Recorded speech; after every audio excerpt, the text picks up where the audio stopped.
Hello, everybody. Welcome to today's webinar on pesticides in Kenya. We're just going to wait a couple more minutes to see if we have any additional participants. Otherwise, we'll get going shortly.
Okay, so I think we're going to get going. Maybe just a disclaimer to everyone. This is the first Zoom webinar that I'm moderating and hosting. So I'm hoping all is going to go well. But if it doesn't, feel free to chat us up and we will make sure that it is addressed. Yeah, so my name is Leila Liebertrau. I'm the project lead of the Route to Food initiative. And today is the first episode of a three-part series about pesticides in Kenya. And today, as we mark World Food Safety Day, we really want to know where we are in terms of chemical pesticides. So what facts should we be aware of? What can we learn from other countries? How are pesticides being used in Kenya? Food safety is an essential part of our right to food, which is protected by the Constitution of Kenya. And because it is a basic human right, it means all of us have a claim to safe and nutritious food. And this is very much what we do at the Route to Food initiative. We champion for the realization of the right to food, recognizing that the right to food is not the right to be fed, but rather the right to feed oneself in dignity. And so our agenda for today, we will be together for an hour and 15 minutes. I hope everyone can stay for the full duration. We are going to start with 4 short addresses from our invited presenters. And then we're going to go into Q&A and discussion. The way that we will do this is if you have anything that you want to say, if you have a question or a comment, you can either just raise your hand, your digital hand, or you can put a message in the chat box, or you can use the Q&A function and ask a question there. So many options. And we will see how many we get and how lively the conversation gets. If it gets super lively, yeah, well, I'll just invite you to speak yourself, which I'm able to do from this hosting Zoom webinar position. And so we're going to start today just with my colleague, Evelyne Ogutu. I'll just do a quick round of introductions of the panelists. So Evelyne Ogutu is just going to chat to us. She's the brand and media coordinator at the Route to Food initiative. She's just going to give us a quick update on where the petition is that was submitted in 2019, its current status. And then I'm going to hand over to Dr. Silke Bollmhor. Dr. Bollmhor is an ecotoxicologist. She's joining us today from Berlin, I think, but has spent many years living and working in South Africa, in Kenya, and on the continent. and yeah, really, really has done some fantastic work with us in support of the Root to Food initiative, looking into the issue of pesticides. And then I just want to share a PDF here, because Dr. Bollmhor's presentation is going to be basically informed by a PDF or a fact sheet that we've developed together.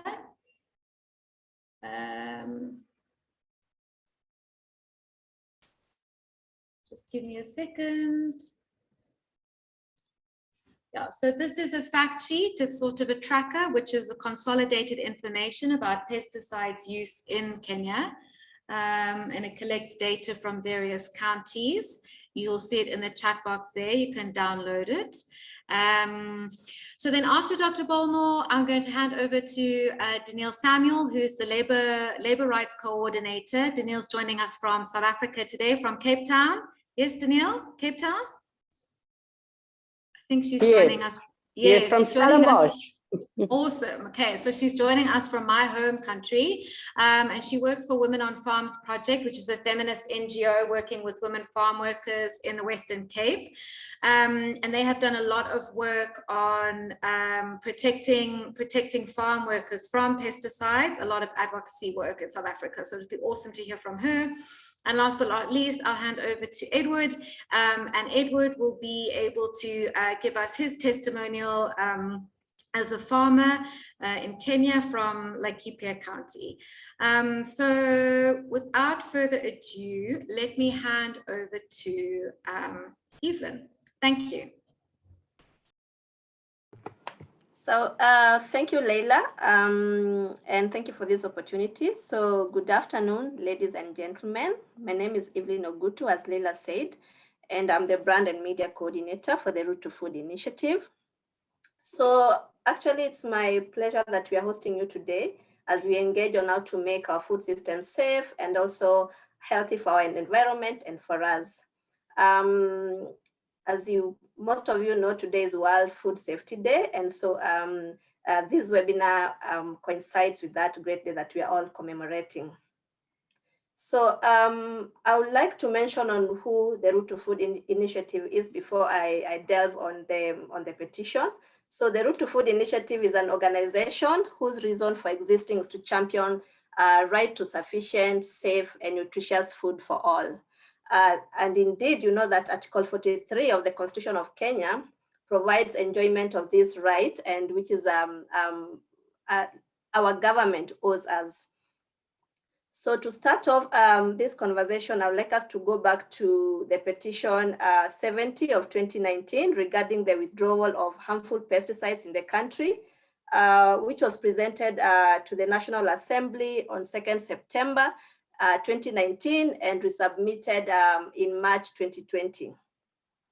So the reason why the four organizations, that is the petitioners, that is BIBA Kenya, COAN, RTFI, and RODI, submitted or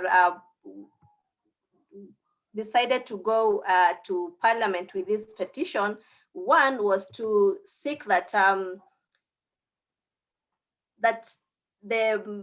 the key ministry departments and agencies, or the ones who play a key role in ensuring that our food is safety, recommends that there's an immediate ban of all products in the Kenyan market, which are classified as carcinogenic, mutagenic, endocrine disruptors, and which apparently affects our reproduction toxicity in one way or another, which Dr. Silke will in subsequent conversation will touch on that. The second one was to recommend the withdrawal of all harmful and toxic pesticides in Kenyan market based on the active ingredients used that pose serious health risks to Kenyans, and also develop and implement a strategy to remove how these pesticides, how are they being removed from the country. Then the third one, the reason why the petitioners went to the National Assembly was seeking to recommend that the government establishes like a mechanism or a monitoring system on the use of pesticides through increased data collection on food samples in the market, and also the level of pesticide contained in them. And up to now, so by last year, around early this year, the National Assembly, that's the Committee on Health, the House Committee on Health, gave a recommendation to all these MDAs. And one of the MDA, or one of the agencies that was is critical to this, was the PCPB, and it was encouraged to seek ways on how these harmful pesticides can be removed from the market. And as per the meeting that we had last week, there's a seminar, a webinar that we had 2 weeks ago with journalists. It came out strongly that the PCPB is looking at setting up, or it has set up a steering committee that will look at removing this removing these harmful pesticides from the country. So, and today, why we are here is to listen to what other what has been happening. Why have we been calling for the immediate ban, all removal of these pesticides that are branded or that are classified as carcinogenic, mutagenic from our country. And that's why we are holding this webinar. And without much ado, I'd like to give back my mic to Leila so that she can guide us on the next presenter. Cool, perfect. Thank you so much, Evelyne. So Silke, let's go straight into your presentation, please.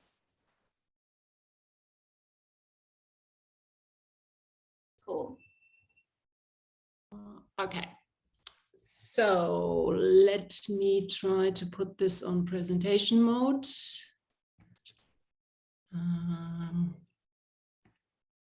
Right. So I would like to present you results out of the last 2 years, basically. So it's quite a lot of data we collected, and quite a lot of studies we did in Kenya in the last 2 years, all related to pesticide issues. So I try to summarize it as much as possible in 10 minutes, 10, 12 minutes.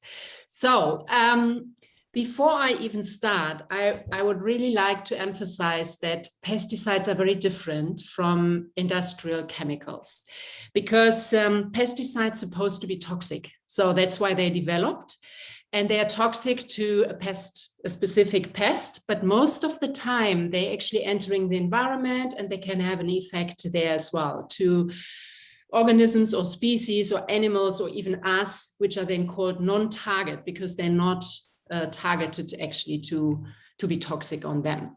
And the second difference to industrial chemicals is that they're intentionally deployed in the environment. You know, with industrial chemicals, maybe by mistake or by accident, pesticides entering the environment, whereas pesticides are regularly deployed in the environment. So that's why quite a difference. And the other thing which is really important to mention is that there are pesticides differ in their toxicity. So you have very toxic ones and you have less toxic ones. And we now want to talk about the very toxic ones and not necessarily the non-toxic ones. And even the petition is not about, you know, banning all pesticides. It's more about the very toxic ones. So, and the very toxic ones are called highly hazardous pesticides. And that's why I would like to focus this presentation on the highly hazardous pesticides. The FIO initiated with the support of the Pest Control Product Board in Kenya to phase these highly hazardous pesticides out. Now, what does that mean, highly hazardous pesticides? There are a couple of criteria, actually 8 criteria, but I summarize them in 3 broad ones right now here. Highly hazardous pesticides are pesticides with high levels of acute or chronic hazard to the environment and health. So this is very straightforward. This is set in guidelines by the WHO, and all these pesticides, which are very toxic, they get a classification of 1A or 1B, and they belong, according to the FAO and according to the WHO,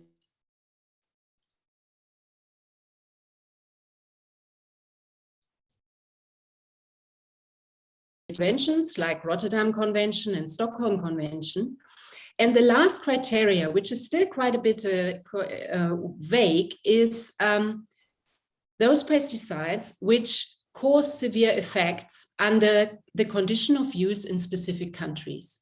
So they are not really a straightforward criteria for this. So that's why the Pesticide Action Network International actually developed a list for this 8th criteria to classify these pesticides. And we use this list now for the upcoming slides and results. Now, first of all, we looked at the registered pesticides in Kenya, and we found active ingredients. 127 active ingredients are registered.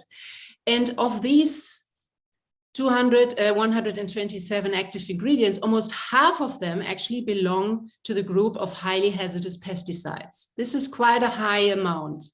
And of these 104 HHPs, which I call them now because highly hazardous pesticides is such a long word, half of them are already withdrawn in Europe because they either cause unacceptable chronic health effects, they're very persistent in the environment, they're toxic to bees, etc., etc.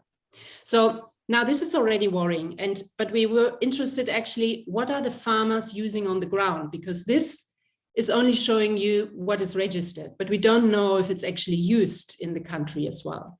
So that's why we initiated a questionnaire, a survey together with Cohen, looking at the use of pesticides in 2 counties, in Kirinyaga and Murang'a in Kenya. And basically the same reflection. The type of pesticides being used by the farmers in the 2 counties, 67% of them are actually belong to the group of HHPs. If we even look at frequency, so the number of applications of pesticides, we've got even higher numbers. 74% of all applications belong to the group of highly hazardous pesticides. So this shows that it's actually quite frequently used in the 2 counties. But it's not really a surprise, because we also asked extension officers and agrovet dealers, what type of pesticides do you recommend to the farmers? And the results were like that 71% of all recommendations actually recommended to use these highly hazardous pesticides. With the extension officers, even a little bit worse, 74% of all recommendations saying, please use this and this highly hazardous pesticide to control a specific pest on a specific crop. So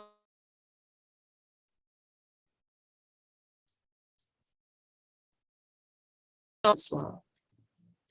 Now, if we look a little bit more particular to the effects on human health, I just want to highlight 3 because of the time's sake. So pesticides can cause cancer. They can be neurotoxic, so they can cause adverse effects on the structure or function of the nervous system. And very important, they can also have an effect on the reproduction system. So they adversely affect the sexual function and the fertility in adults, and also the development in babies and children. So now, how is the situation in the 2 counties with the pesticide use of the farmers? We found 1.4% of the pesticide use actually using pesticides which are clearly identified to cause cancer, 23% causing neurotoxicity, and even 48% causing reproduction or development toxicity. Again, this is a little bit worrying if we consider that 30%, which is also a result out of the study, 30% of the farmers using these type of pesticides, not using any protection equipment at all. So that doesn't, they don't use goggles, they don't use gloves, they don't use boots and overall, etc., etc. So this is quite worrying. Pesticides can also have an effect on the environment. So I also picked just 2 of them. There are many, many more. 41% are toxic or very toxic to bees of the pesticides being used in the 2 counties. I just stated a couple of examples there. And we don't know, is there already a decrease in honeybees or stingless bees or even other insects? You know, beneficiary insects we basically need for biological control if we want to move towards more sustainable farming techniques. And even more worrying is that 70% of the pesticides being used by the farmers are toxic or very toxic to fish. And we don't know, are these pesticides, these highly hazardous pesticides, actually accumulated already in fish? Do they affect the ecosystem, or do they affect the water quality, especially also for farmers who maybe want to move towards organic farming and using this water for irrigation? I just want to highlight one example, which is Chlorpyrifos. Chlorpyrifos is withdrawn in Europe already, is just recently withdrawn in Canada, and is also on the way to be withdrawn in the US. And the reason is because it has so many chronic and environmental toxicity. You can see the symbols on the left-hand side. So what is the situation in Kenya? It's actually not registered for the use on vegetables in Kenya, but we found out that agrovets and extension officers are actually still recommending this pesticide for pest control in vegetables. So there is no blame to the farmer if the farmer is going to get recommended to use this type of pesticide. And farmers are using this for control of various things on crops. And it's also quite worrying that on the market, 24 different products are still there. Even though they're not registered for vegetables, they're registered for other things, for cotton, for armyworm in maize, if there is the armyworm. So, but 24 products is quite a lot. Now we were interested in, so how does the use of highly hazardous pesticides on crops look like?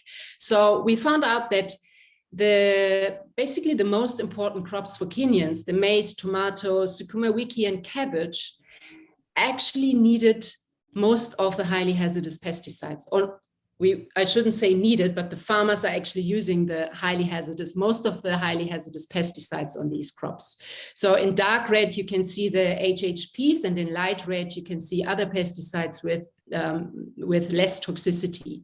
So this is quite worrying again, if we consider that this is the main crop or the main food for Kenyans as well. So we were interested in, okay, now we know the farmers are using these HHPs, but do we actually find them on the crop as well? So we looked at food residues in tomatoes and in sukuma wiki. And here you can see the left bar says 20, shows that we found 25 different pesticides in 25 samples. And we sampled in Kirinyaga, we sampled in Machakos, and we sampled in Meru. Now, the red one shows you the number, again, the number of HHPs we found on tomatoes, and the orange one are the less toxic pesticides. And again, you can see that the HHP is dominating the picture. So 18 different HHPs we detected on the tomato samples in total, and almost all of the samples showed one or more HHPs on the crop. It doesn't look as worse with the sukuma wiki, but still we found HHPs here as well. 10 different HHPs amongst 21 different pesticides being used. And again, the same sample size, 25 samples, half of them showed residues. Now the question is, how high are these residues? Because this is not reflected in this diagram. So we compared with the MRL, which is the maximum residue level, which is that threshold level, which is allowed in the crop to avoid human health effects. And this figure shows you in tomatoes, the dark red are the samples which are exceeding, and the green ones are not exceeding. So in tomatoes, half of the samples actually have higher levels than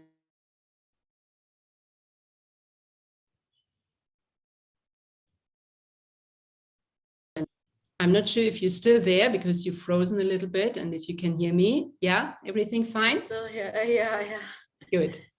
Now, the last slide, coming back to the criteria of the HHPs, and the last criteria, causing severe harm to health or the environment under conditions of use, assuming that the toxicity of a pesticide might be the same all over the world, but not the risk, because we have different conditions of use in different countries.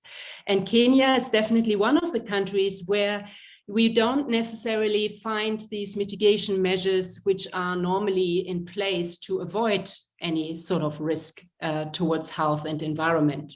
So we found that the personal protection equipment wasn't being used. Even we haven't done a study yet there, but there are some other studies showing that sometimes the pre-harvest and the post-harvest intervals are not being used in how they should be used. Buffer zones to protect rivers. Very often farmers are not aware that these pesticides are very toxic to bees. So the question is, are they actually all implemented in Kenya? And does the situation in Kenya maybe looks different to situations in other countries? Now, and this is actually what the FAO recommends, and I just highlighted the two red ones, to promote the use of alternative pest management strategies and research for development, and to promote the substitution of the HHPs in general. So I think there's still a lot to do in Kenya, which is then in the hands of PCPB and the hands of government to actually move forward to get rid of all these bulk of highly hazardous pesticides in the country. Thank you. Awesome. Silke, thank you. Yeah, I can't believe you got that into such a short presentation. Guys, feel free to write down your questions in the chat, on the question box, on a piece of paper. We'll definitely have time to come back to Silke's presentation if you did have any questions. I would like to just invite Denile Samuel now from South Africa to join us. So just a reminder, she's the Labour Rights Coordinator of an organization called Women on Farms Project. And we've invited her here today because there has been a lot of activism and advocacy around chemical pesticides in South Africa, and we really thought that her experiences and the stories of women farm workers, especially in the Western Cape, would be really interesting for us to hear what the experiences are there, and see what notes we can take. So Denile, thank you so much. I invite you to speak to us, share your stories for the next 15 minutes. Good afternoon, everyone. Thank you for inviting me and our organization as Women on Farms Project. Yeah, we've started off this pesticides campaign in 2016 already, and it was quite a long way, and we're still fighting and we're still advocating on behalf of women farm workers. We just recently started off what we called the working and living conditions of migrant workers. And so part of that research was to do interviews with foreign migrant workers. And whilst we were conducting these interviews, I came upon two women, one from Malawi and one woman from Zimbabwe. And one of the specific questions was about, are the farmers using pesticides, and are there water in the vicinity where you work to use if you get exposed to pesticides? And it was very difficult to understand that a lot of the women that we've interviewed, if we use the word pesticides, they couldn't really relate to what exactly it means. And so we had to explain to them.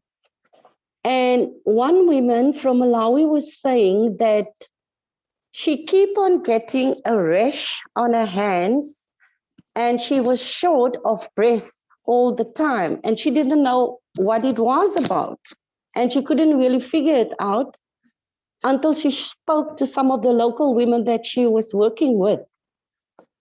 And so what we concluded from these interviews is that a lot of the migrant women who are working on the farms in the Western Cape are so exposed without protective clothing, and they're not even aware to where does the sicknesses comes from. And so part of what we just came back from our campaign workshop, where we would like to sort of strengthen our advocacy work around migrant workers, and specifically the ones that we are working with now. And we have started to sort of strengthen our relationship with the Department of Employment and Labor by having these engagements with them.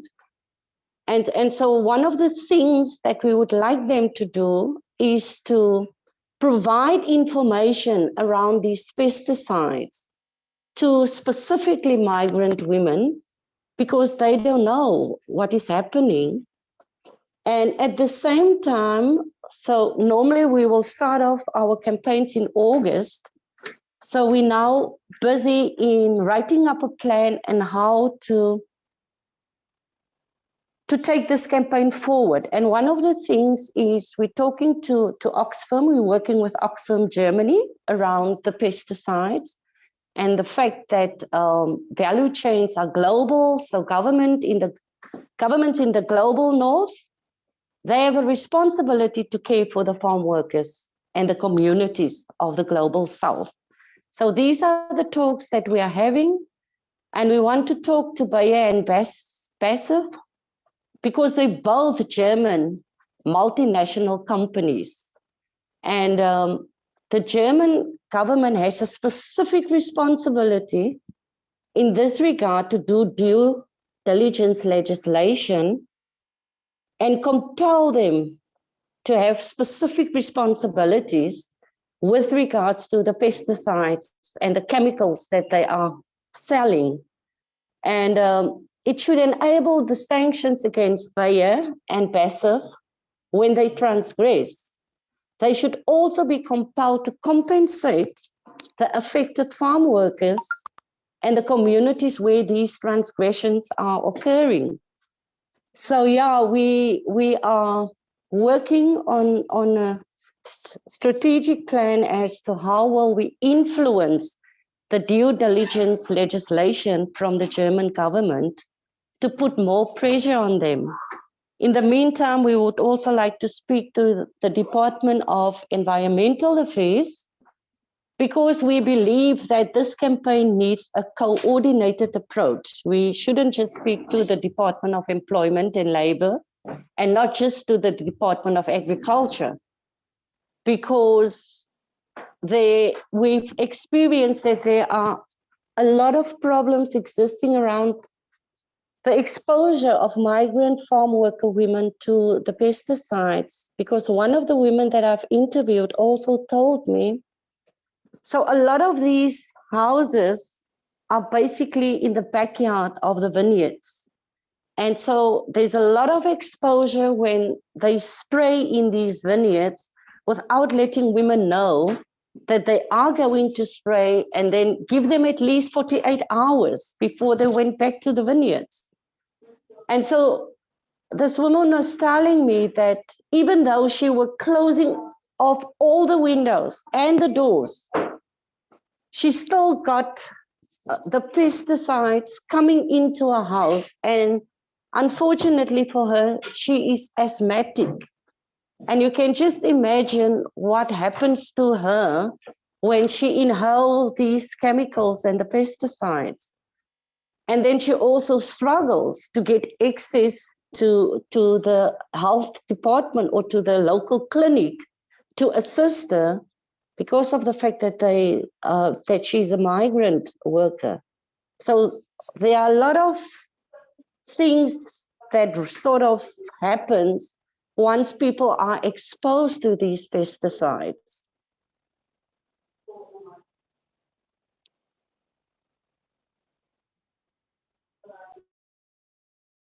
Very much. Thank you, Denile. I think, I mean, one thing that I found, or sort of some kind of similarity, which I might want to draw, is that in the Kenyan context, I would probably think that the most similar work environment would be something like we have on the flower farms in Kenya, or the tea farms, because especially the Western Cape, it's mostly these vineyards, like you say, so all these grapes for the wine industry. And I think it's exactly as you say. There are these very small details, like women workers being able to wash their hands after they've been in the orchard or after they've been in the vineyard. Sometimes running water is not available. Sometimes, as you say, because they're not full-time employed, they're not given personal protection equipment. And I think maybe just one clarification, when you say migrant workers, you don't necessarily mean people who are coming from other countries. It could be coming from within South Africa, but they're just sort of doing formal or casual labor. So it's not full-time throughout the year, it's only when the season demands. Is that what you were meaning, Denile? You just need to unmute yourself. I'm specifically referring to women from Malawi, women from Zimbabwe, and women from Lesotho. Okay. Yeah. Okay. All right. Okay. And maybe when we go into the Q&A, I think it's been, I mean, or maybe you could answer now, why did Women on Farms organization, why did you decide to go through the Department of Labor to raise these concerns? That's strategically quite interesting that you didn't address the pesticides regulator of South Africa or the Ministry of Agriculture. What was the thinking there? I think the thinking was because the Department of Labor employs what they called inspectors to look at the health and the safety of workers. We went that route in the beginning, wanting them to go and look whether people are protected against these pesticides. Okay. Like, I think we've started reaching for the low-hanging fruits before, Yes. you know, tackling the huge problem. And that's why we've started off talking to the Department of Employment and Labor, Okay. to send out their inspectors to see that workers are protected. Okay. Thank you. Thank you. Whoops, I've muted myself. I'm back. Edward, I'm going to hand over to you now, please. Just to, I think you have joined us in the past. So if you could just share a little bit around your concerns as primarily a conventional farmer, some of the challenges you face, and I guess what your main worry is around this issue of pesticides, you know, given where you are and, you know, trying to earn a business and everything from agriculture at the same time. Thank you. Yes, I'm Edward. I'm a farmer based in Romuruti in Laikipia County. And I do conventional farming. And the pesticide now have, we've been using pesticide, majorly we farm tomato, hoho, and cabbages. But right now we are having so much problem with farming tomato because of the tuta absoluta. Currently in the market, there's no pesticide that can be able to eliminate it. And so now we are being forced to go for the Tanzania brands, which unfortunately have been banned in this country, but they seem to be working more than what we are buying here is expensive, but not working. And then now we're also having a problem with getting virgin land, because now once you get a virgin land, you can only do 2 seasons of tomato. And then now from there, you cannot be able to use that farm for the next like 3 to 4 years because of the chemicals that are used and the fertilizer. So right now we're also having a problem with getting virgin land. Most of us who are farming in Romuruti, we used to farm in Narok, and then we ran out of virgin land there and people migrated to Romuruti. So right now what farmers are doing is that they're trying to migrate to Baringo, because that is where they are getting virgin lands. because in Romuruti, we are having a major problem. The farms have been spoiled by the pesticide, and the salt level have gone up. So now we are having a major challenge. So now we are just hoping that we are going to get a solution, because most of us right now are being forced to abandon farming because the cost is so high. If right now you do an acre of tomato, pesticide would consume like 100,000, which is so high, and there are also other costs. You have to irrigate, you have to pay for labor, which is also so costly. So right now, most of us are being forced out of farming because of the high cost and also because of the lack of virgin land. So now if we could get an alternative, it would work best for us, because now we'll be able to utilize the land for more season. Remember, one season for tomato is around 3 months. So if now you're going to use this farm for two seasons, that is roughly within a year. And then you have to wait for this land to set off for around 3-4 years. And remember, even after these 3-4 years, you cannot be able to do tomato again. You'll be forced to do other crops. So now that is the challenge you are facing. And I've been following Silke's presentation, and what is recommended, unfortunately, is we are not able to practice it, because when it comes to maybe the big farms are regulated, but when it comes to us individual farmers or small scale farmers, we do not have any regulation when it comes to wearing protective clothes, living a buffer zone. You just do it the way you want and how you want it. So those are the major challenges that we are facing. And even us now, you see now we've been using this pesticide, but it is the same pesticide that are forcing us out of the farm. Because now if you go to Baringo, it is only the very wealthy farmers who are able to farm in Baringo, because the source of water is very far, and you'll need a lot of pipes and a very powerful machine. And this is forcing most of us out of the farm. Like for me, I'm being forced out of Romuruti. And so what I'm doing right now is I've started another farming project in Neri County. Neri County is a bit unique because in Neri, they don't use chemicals so much. And if the buyers know that you're using chemicals and fertilizers, they stop buying from you. So right now I've started tree tomato farming in Neri, and I'm also starting another project in August in Kirinyaga, because what we are doing in Romuruti is slowly becoming unbearable. When I started farming an acre of tomato used to cost around 100,000. Right now it's over 250,000, and it is just the pesticide have just driven us out of here. So now if these chemicals would be banned, remember, even now, if all of us would move to Baringo, it means that the land that we are using will have to stay idle for the next 3 years for them to be able to those residues of pesticide to be able to get away. Yes, so that those are the challenges that we are facing, and we are hoping that if this pesticide are withdrawn from the market, maybe now where we are going to farm next, we are not going to experience the same challenges. Yes, that is what we're experiencing currently. Thank you. Thank you, Edward. I mean, I just think I'm interested, as you say, is if indeed we were to withdraw, a lot of the argument that's given is if we withdraw some of these pesticides, the particularly harmful pesticides, then what will farmers use to protect themselves against pests? So you're saying that the cost of conventional farming is very high because the cost of pesticides is so high. But would you yourself feel somehow trapped, or what would you need to be able to support you in some sort of transition from conventional farming with pesticides to, say, organic or an agroecological approach? What support would you need? Yes, the reason why I've moved most of my activities from Laikipia to Neri is because in Neri they use very minimal pesticide, and they also don't use fertilizer.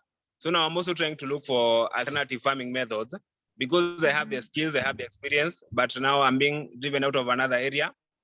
And I'm also trying to see how are these farmers in Neri able to make profit by not being heavy reliers on pesticide and fertilizers. That is why I've come to Neri, that now I can be able to chart a future out, because if I stay in Romuruti, then definitely I'm not going to be able to farm in the next 5 years. That is why I've come to Neri, because to me, Neri, when it comes to pesticide, it's a success story, and it is mostly driven by consumers. It is the consumers that are forcing the farmers in Neri not to use these pesticides. So yes, that's why I've come to farm here, to be able and learn what they are doing, and maybe I can be able to go back to home in Laikipia and share the success story. Yes. Interesting. So there's pressure from the consumers in Neri County to farm differently. There's an area currently I'm having just a small plot, and if by any chance they even suspect that you are using, once the buyers come to the area to buy, because mostly what is being farmed there is sukuma and spinach. So now they all shun your shamba, unless now you are forced to take this crop to other markets where they don't pay attention. And so that is why I'm here, because yes. Awesome. Yes. Interesting. No, Yes. that's very interesting. Yes. That is why I'm here, to be able and see now if what is done here, we can be able to go and replicate it in Romuruti.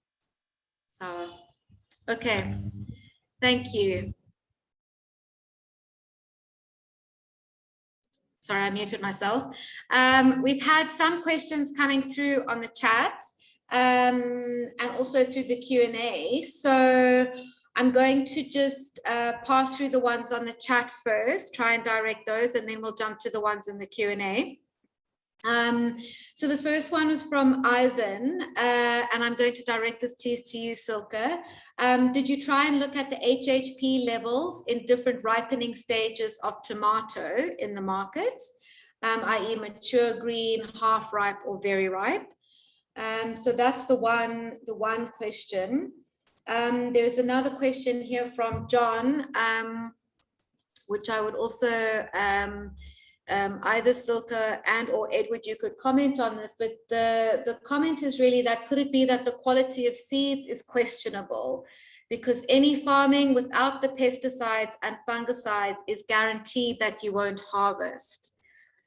Okay, so is this an issue of seed quality? Okay, Edward, let me just run through the questions and then you could just comment. And the third one, and then we'll go from there. Then we'll go from there is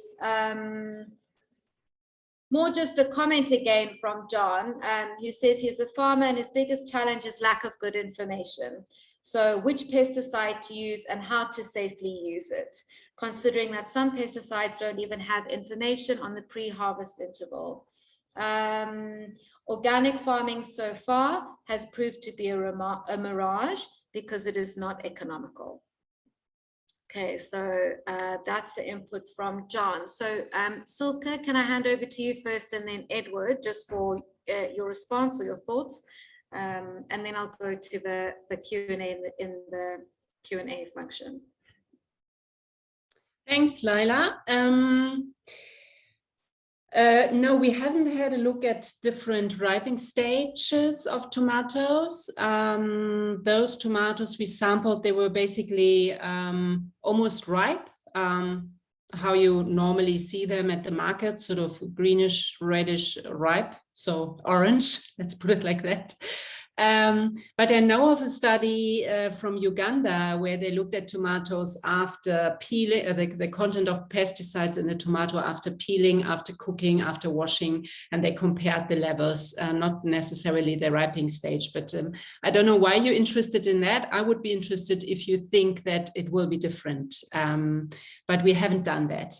In terms of seed quality, I don't know. I'm not sure. But maybe that answer now goes also towards Edward, and maybe also as a response of what you said with the reliability or the dependence on these pesticides as a farmer. I think if we do business as usual and we want to withdraw these pesticides, it doesn't work. We have to go hand in hand with integrated pest management, if not even agroecological farming. So, and then this goes now towards the next question, lack of capacity building. Because if we now take, for example, Tuta absoluta, there's so much research already going on in Kenya, and they're still struggling to find the really perfect biological control. But there are many, many options already, and farmers are not aware of it. For example, using predatory insects, using pheromones, and they even compared the costs, because sometimes the argument is that the biocontrol is much more expensive than the pesticide control. And there is a study by Coppert looking at the costs, organic versus conventional, of Tuta absoluta and tomatoes, and it was actually cheaper using the biocontrol. And the question is, is it really implemented? Do farmers know about it? But then seed quality goes into this as well as soil quality, soil health. So really looking holistically at the problem, and not just like, oh, I have a problem, I have Tuta absoluta, so what do I do now? Even scouting, all these integrated pest management strategies, I think should go hand in hand. Just banning the pesticides and do business as usual, I agree, it's not going to work and farmers will struggle. I hope I answered the question so far. Thank you. Yes, you did. Edward, you wanted to comment on the issue with seed quality and that actually being the problem. Go for it. No, the problem is not the seeds, because this is once we buy from the company themselves, and then we take to Naivasha for propagation, and it is not the seed. What we know is that most of the problems that we experience as farmers, they are brought about by this pesticide company. The reason why I'm saying this is there are some types of weeds that do not exist naturally in Romuruti. But once you start farming the tomato and you start spraying, then you're able to see this kind of weeds. And once you are done with the farming, these weeds, once they die, you cannot be able to see them again. So it has nothing to do with the seeds. The seeds are okay, because we don't, apart from the tutor problem, the fruits don't have a problem. The only problem now is the process of farming them. So the problem is not the seeds. Yes. Okay. Edward, there's a couple of other questions coming in for you, so I'm going to stay with you for a bit more. There's two actually from Njuguna. The one is the situation in Neri where pesticide use is frowned upon, mostly due to farmers, or is the county government involved? And the second question from Njuguna is the county government in Laikipia aware of the challenges being faced by farmers? And if so, what support, if any, is being offered? The reason why consumers in Neri are so much concerned on what they are eating, Neri is one of the counties with the highest level of non-communicable diseases.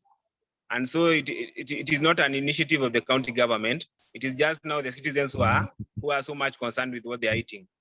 Then when it comes to the support that we are receiving from Laikipia County, you see now to the county government of Laikipia, we are just voters. We don't receive any support from them. The only time they'll come and promise us so much goodies is when they are doing campaigns. But beyond that, we've not been able to get any help from the county government. Yes. Okay.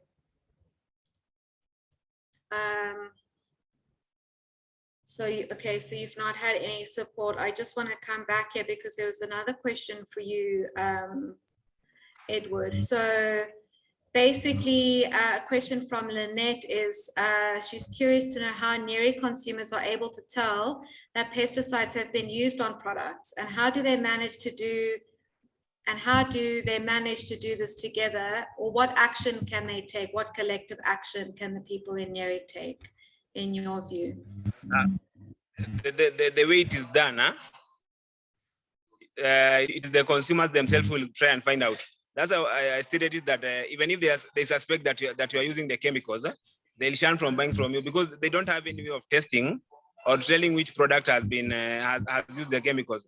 Now, what is different in Neri and Laikipia is that consumers in Neri, they're not concerned with the outlook of the product. Like in Laikipia, for you to be able to sell your tomatoes, they must be of a very high quality and grade. But here in Neri, even if they look ugly, they don't have a problem with that. So long as they are sure that the farmer is not using any pesticide, they'll be able to buy the products comfortably.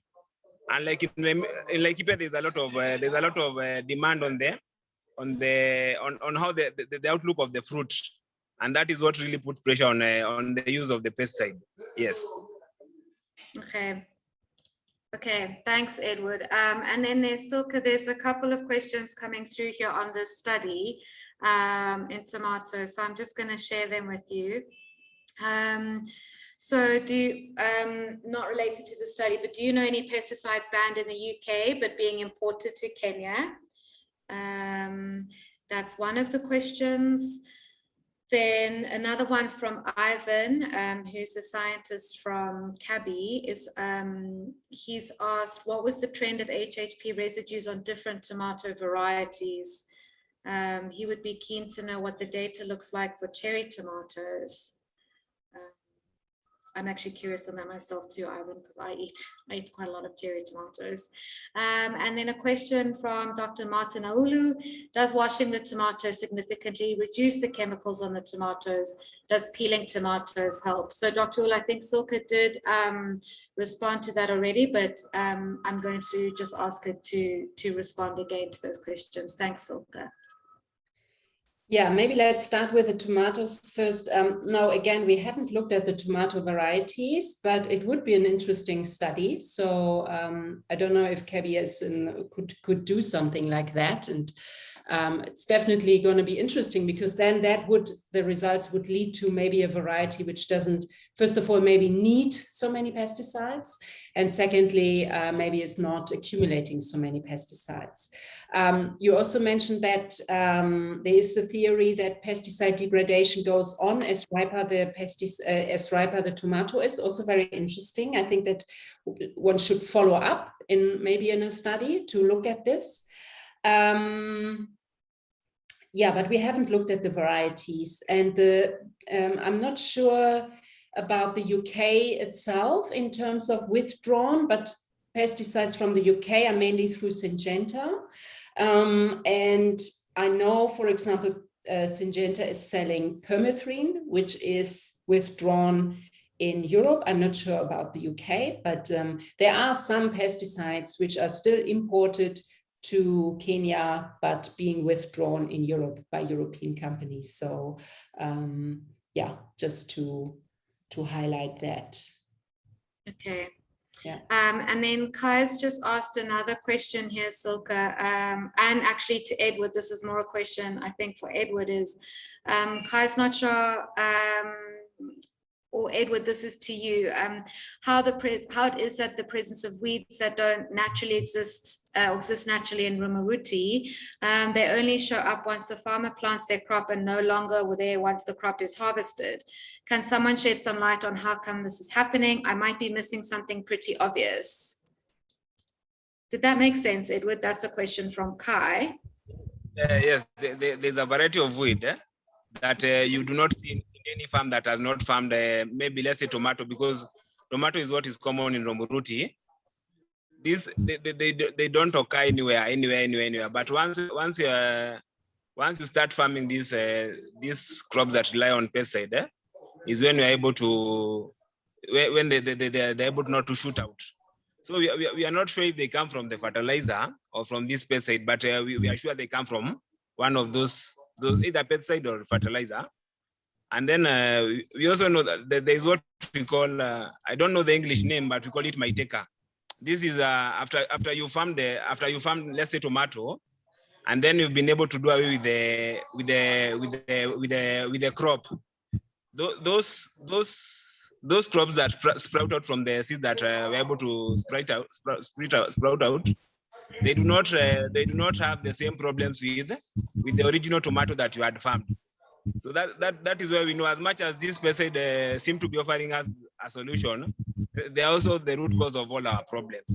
So what they do is that while you're trying to solve problem A, they now bring up another problem. So now you keep on, the cycle keep on repeating itself. Now you're forced to do more pesticide. Nowadays we are not even able to observe the PHI, because it's like now we are spraying each and every day. Remember, initially we just used to spray for fungicide and baridi. Right now, then we produce a lot of hormones, a lot of what. So now it's like we are spraying each and every day, and that is where the cost of farming these crops have gone so high. Okay. All right. Denile, if you're still there, there's a question here. How can we follow your case in South Africa? Is there a website or link that gives updates on how things are progressing?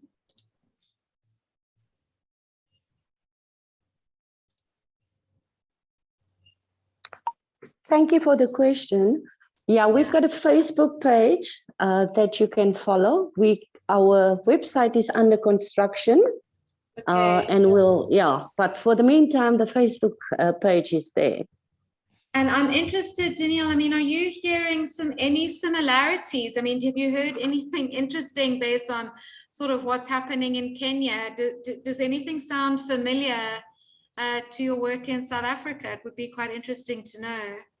Yeah, no, absolutely. It sounds very familiar, and I agree. Maybe we should, try to link the work that we're doing with the Kenyan people and see how we can learn from these experiences.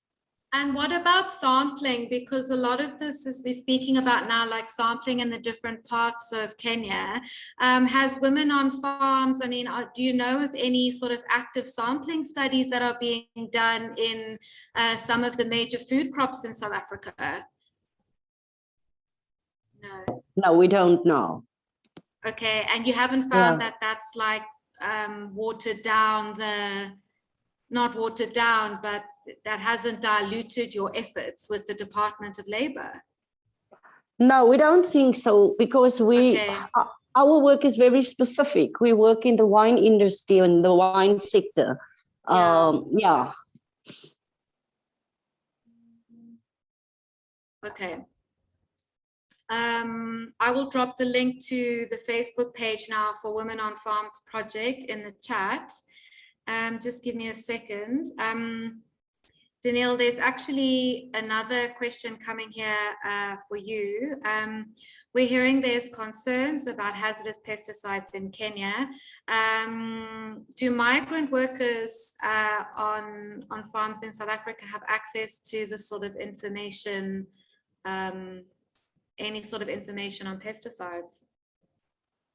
No, it was very clear when we had this interviews, because this is a very specific project that we've started, the research project on the working and living conditions on migrant workers.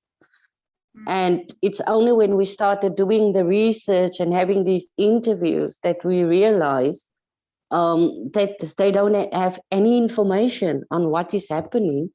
And so one of the first things that we're going to do is to set up a meeting with the Department of Labor, because they need to, supply education and information. And the same applies to the farmer. He needs to provide the information to workers to protect themselves. So yeah, we've just, like 2 weeks ago, we had the interviews. So we're now putting ideas together to see how best we can assist the migrant women, because they're more vulnerable than the local women because of the lack of information. Yeah. Okay. All right.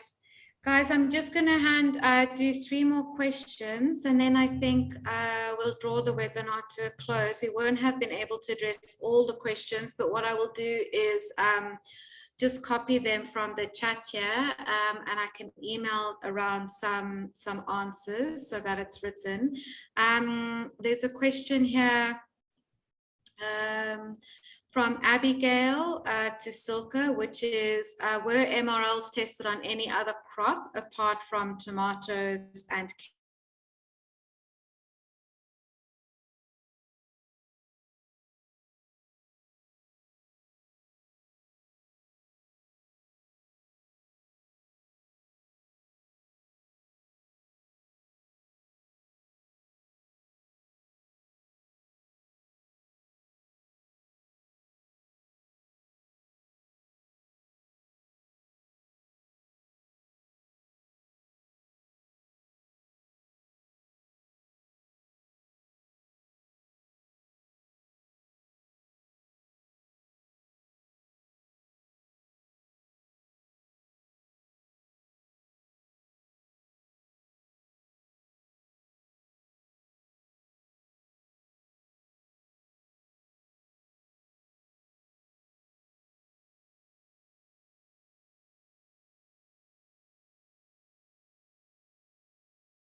due diligence. There was just one question here from CD as well, which is around other sort of actions taken at grassroots.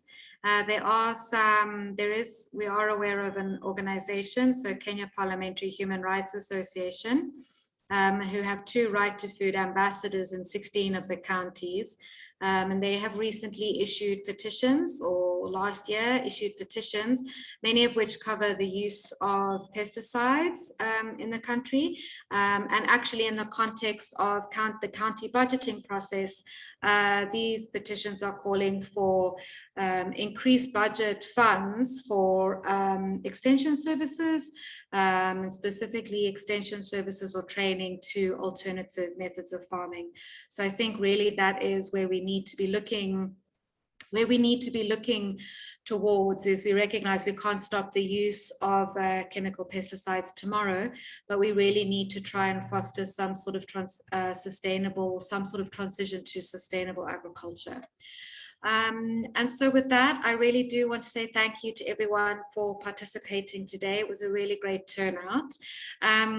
Feel free to get in touch with us. I might just ask one of my colleagues to drop the email in the chat, events@root2food.org. And you can find out more information or join the Root to Food Alliance on our website, which is www.root2food.org. And the next webinar, guys, is on Monday the 14th. So that's a week today, same time. And the second series, the second episode, we're going to focus on how pesticides actually get into Kenya, how are they registered. We will look a bit at this perspective from the government regulator, but also from industry. We spoke a bit today about the role of Bayer and BASF, so German manufacturing companies and their role, their responsibility. So that's really what we'll look at in the second episode. And in the last episode, we will be looking at alternatives and some sort of solution. So with that, Facebook link, sorry, let me drop the Facebook link for Women on Farms. Just give me 1 second to those who, here we go. all panelists and attendees. So this is the Facebook link to Women on Farms. Thank you very much to all these panelists, to all the participants. Yeah, it was really, really awesome. And feel free to encourage more people to attend the next webinar. Okay, thanks. Bye. Leila, bye-bye. Thank Bye. you. Bye. Thank you. Bye. Bye.